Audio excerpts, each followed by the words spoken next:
মাত্র 2300 টাকা। প্রত্যেকটা ড্রেসে 600 থেকে 700 টাকা ডিসকাউন্ট পাবেন। কালার পাবেন 5টা, প্রত্যেকটা কালার আমি খুলে দেখিয়ে দেব।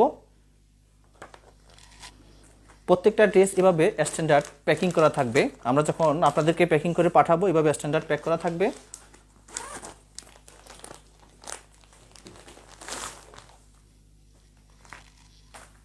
এই হচ্ছে কালারগুলো। এটা হচ্ছে মিষ্টি কালার, এটা হচ্ছে বেগুনি কালার, এটা হচ্ছে মাস্টার্ড কালার, এটা হচ্ছে বাঙ্গি কালার, আর এটা হচ্ছে শ্যাওলা কালার। মাশাআল্লাহ প্রত্যেকটা কালারে চোখে লাগার মতো। প্রথমে আমি মিষ্টি কালারটা দেখিয়ে দিচ্ছি। ম্যাটেরিয়ালস হচ্ছে অরিজিনাল অর্গানজা ফেব্রিক্সের মধ্যে। এ হচ্ছে পুরো কামিজটা। কামিজের লোয়ার পোর্শন থেকে শুরু করে নেক পোর্শন পর্যন্ত অল ওভার আপনারা কাজ পাচ্ছেন। এটা হচ্ছে লোয়ার